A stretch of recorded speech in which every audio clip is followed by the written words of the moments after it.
Nearly 1 in 5 people suffers from mental illness every year in the United States. That means almost everyone has been touched by it one way or another. But how often is it talked about in society? News 8's Brittany Schmidt took to the streets today to ask La Crosse residents how they think mental illness is perceived on a national level. And here are some of their answers. I know it affects a lot of people, and I think it deserves more coverage, honestly. I think there's a lot of misunderstanding about what it is and severities, and just in general, kind of people don't understand it. Probably aren't as aware as they should be. No, I don't think so, yeah. I'm sure people are definitely under the weather on what's actually, people's issues and that, so I don't know. Yeah, I don't know how to answer that one, actually. But look forward to a time where people are more aware. And that time might be closer than you think. Today, Logistics Health Incorporated in La Crosse is kicking off a national campaign to change how mental illness is perceived. News 8's Brittany Schmidt is live at the event and joins us now with more. Brittany?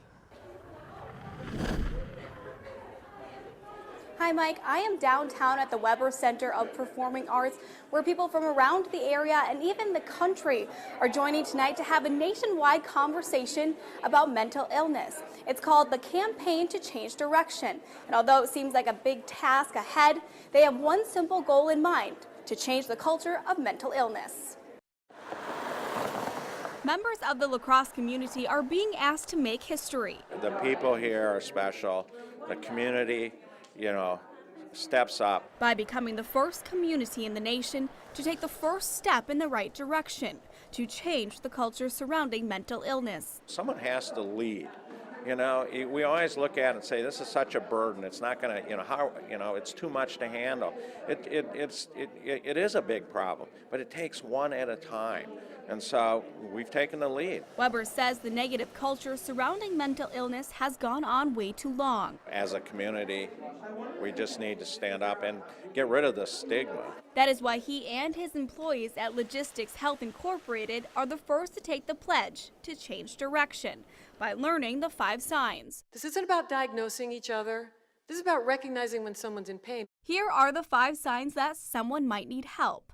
Their personality changes. They seem uncharacteristically angry, anxious, agitated, or moody. They withdraw or isolate themselves from other people. They stop taking care of themselves and may engage in risky behavior. And finally, they seem overcome with hopelessness and overwhelmed by their circumstances. We want all Americans to learn the signs that someone you know may be hurting. And then what do? You reach out, you connect, you offer to help. It may look like a hard narrative to break, but with partners on a local and national level, and it's up to us to show compassion. Many believe it's a narrative that needs to be rewritten. This is the next culture change. We can do this, but we need everybody.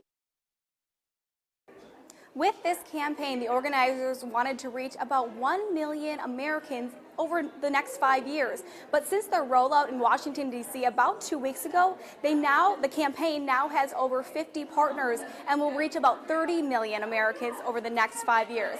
And if you would like to join the conversation, you can jump onto Facebook or Twitter and use the hashtag on your screen. Reporting live in La Crosse, I'm Brittany Schmidt for News 8. Mike, back to you. All right, thanks a lot, Brittany. And if you or someone you know has a mental health concern, call Great Rivers 211. All you have to do is call 211 and you'll be connected with a free and confidential help 24 hours a day, 7 days a week.